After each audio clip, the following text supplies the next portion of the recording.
Well, this is it. I've made the upgrade, and I told you guys I'd be posting a video soon about it. My 99 Kawasaki Concourse has been upgraded to a 2007 Yamaha FJR.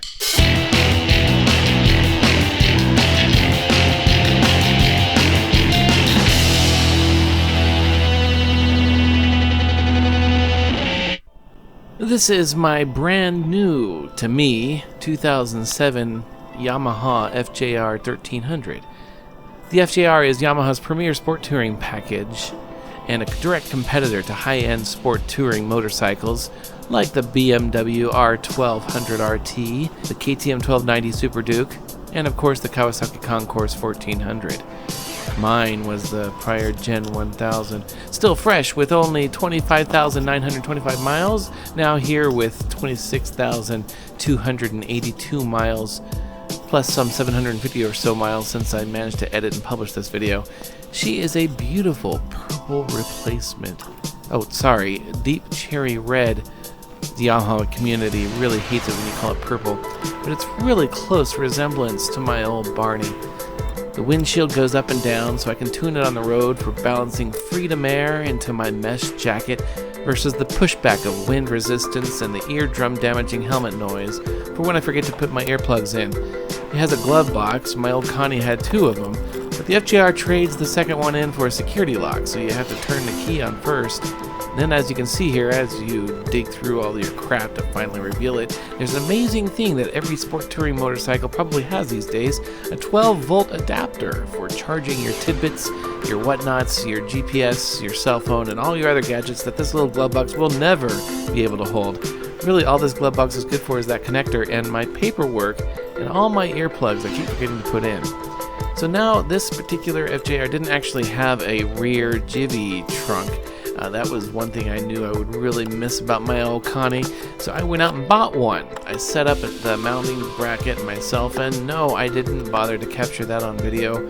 I'm sorry, y'all. I was just so anxious to get that jivvy trunk on there. I mean, I got baggage, man. I got a lot of baggage. Carrying all that baggage around with me all the time. Anyway, it's a Jivvy V47NNT Tech. Huge case, lots of room, bit bigger than the one I had on my old Connie. It's a mono key trunk. You put the key in and you can push the button and the whole thing just pops right off. Unlike the one my old Connie had, the trunk snaps shut tight. It's nice to have the third bag as a trunk you can access easily without any weird leg bump balancing acts. Just take the key out of the ignition, open the trunk, grab your helmet or your jacket or your groceries or your kitty litter, your suitcase, and just put the whole lid down and walk away. It's real handy. On the left side, you can see a prior owner. I'm owner number 5. That's right, number 5. Prior owner tipped the bike over supposedly in the driveway, so I've got some touch-up paint. I might try to clean that up. And you can see here the Yamaha badge is missing. I've already got the Yamaha badge to put on there, so that's no big deal, just a minor fixable aesthetic detail. The right side looks quite a bit better. So why did I get it? You guys probably didn't catch it in any prior videos, but the Kawasaki Concourse I had previously, I got that only because I needed a street bike, and I needed it for cheap. I bought that prior bike for only $1,500 on Craigslist, plus about $1,000 to $1,500 in maintenance and improvements on it. I wasn't really looking for a sport touring bike at the time. On the other hand, I was looking for a car replacement, a commuter that would let me enjoy the freedom of two wheels while giving me some decent legroom and a place to hang my hat or something. What I quickly realized was I had entered a motorcycle genre that enabled and encouraged me to do what I always wanted to do anyway, which was find an excuse and a means to get out of town, to escape the nasty Phoenix heat, and to explore the asphalt-accessible territories that America, or at least Arizona, has to offer. So that's why I upgraded to an FJR. I wanted to stay within the world of sport touring. I wanted performance over blub blub, and I wanted comfort over dual sport versatility. Now that doesn't mean that there isn't a place in my garage for a blub blub machine, and I'll always have that need to tackle some dirt. But right now, I just wanted a good, reliable machine that will get me out of town and out of the heat of Phoenix. Now, keep in mind, I'd been watching for good deals on Kawasaki Concourse 1400s. That was what I originally planned on upgrading to. As a fellow human being, I had the same desire everyone has to enjoy the benefits of maintaining brand and community loyalty. But The used FJRs kept showing up as just a little bit cheaper, and the FJR's reputation is that of being a little bit more refined and featureful. In fact, the brand new FJRs actually get really rude reviews because the luxury features are nice, but unnecessary additions that bring the price up. These older FJRs, while they're missing some of the nicer features of the newer ones like the cruise control, the price is surprisingly balanced. It's a good thing too. The one I found is not just a beautiful bike, but she's really comfortable. And that 1300cc engine is a powerhouse, giving me all the pull I need to merge in traffic with confidence. Since buying the bike, I found myself riding to work, not just regularly, but every single day, even in the Phoenix heat. I'm comfortable and I don't feel bad for a bike that my fat self is lugging along with an old dead engine anymore. This FJR is a willing and confident piece of machinery that performs at the same level as she looks. She deserved the best new tires I could research for her in a quick and simple Facebook group query, the Michelin Pilot Road 4 GT. So last weekend, after putting on some brand new shoes on her, getting some rear brake pads on, she was down to 5%. Good grief. And changing the oil, I decided to take her out for her first voyage with me. Again, I'm owner number 5.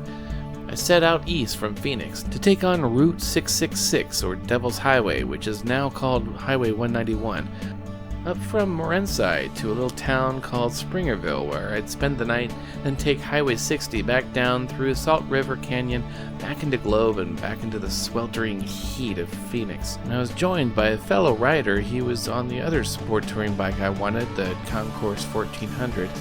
He didn't have much to say about that bike. I got the impression that the performance between the two bikes was pretty close. No doubt the Concours probably has a little more of an edge. I was definitely able to keep up. Unfortunately, you guys know the rule of all of my videos here. I have to do at least one really stupid thing like the idiot that I am. I forgot to attach the GoPro while I went up the twisties of Route 666, Devil's Highway. But I did manage to capture the beautiful, if moist, area south of Alpine. Before reaching the rains of Alpine, a tiny little tourist-worthy stop, just 20 miles or so away from our final destination. I'm not gonna lie, the ride, just like on the Concours, reminded me that even though some may consider me young, I'm just starting to discover the profound curiosity that is the process we call aging. And these long rides really are exhausting for me, which I think means that I just need to do them more often, and maybe see a chiropractor. Seriously, on half the 45 to 60 or so minute stops I took, I decided to lie down on my back and decompress my spine. I really need to lose my excess weight, obviously, but going on these rides more often should also help build up more support muscles, because after dinner I went to bed in a hurry and I slept through the night, waking up pretty sore. The prior owner was kind enough to provide a gel pad he'd bought for the seat. I tried it. Didn't really do much for me. I just spread the pressure out to my butt cheeks and made him fall asleep. The FJR, on the other hand, not as old as me. Maybe the aging rate on motorcycles is 3 to 1. Still, the mileage isn't there. She held up fantastically. And with those new shoes, she took to the twisties with confidence and finesse. Now, I will say that the 06 and 07 model years, as I've learned, was notorious with a particular issue with the throttle.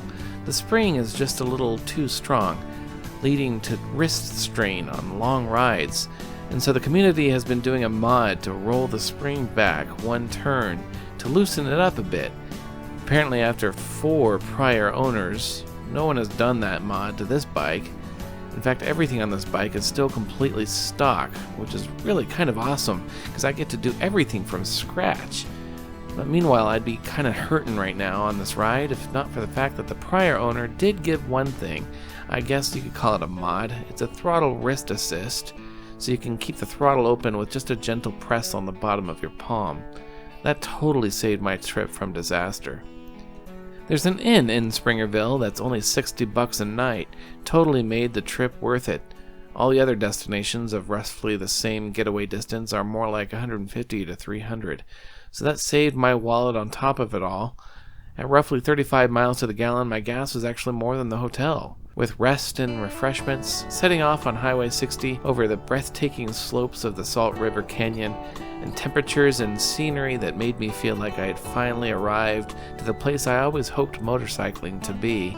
I really savored this moment where I was able to put myself into my little man box. You know, this thoughtless little man box where I don't have to think about anything. I escaped from emotion and stress. The only stress I'd really be dealing with right now is all this traffic, but really even that didn't bother me, like not even at all, because I was comfortable, and yet I was enthused and engaged, being on this powerhouse and looking at all these trees and canyons passing me by. I really just needed to savor this moment, away from the truly stressful nightmare that this oven of Phoenix heat is. And so here I was, just me and my brand new to me Yamaha FJR in the outskirts of beautiful Arizona.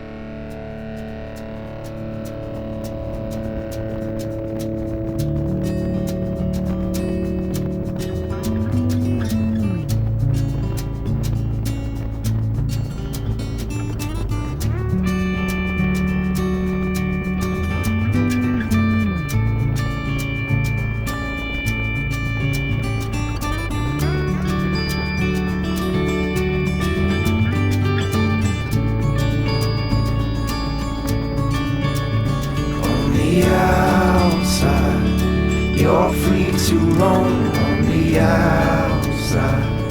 We found a home on the outside. There's more to see on the outside. We choose to be on the outside. You're free to roam on the outside. We found a home on the outside. There's more to see on the outside.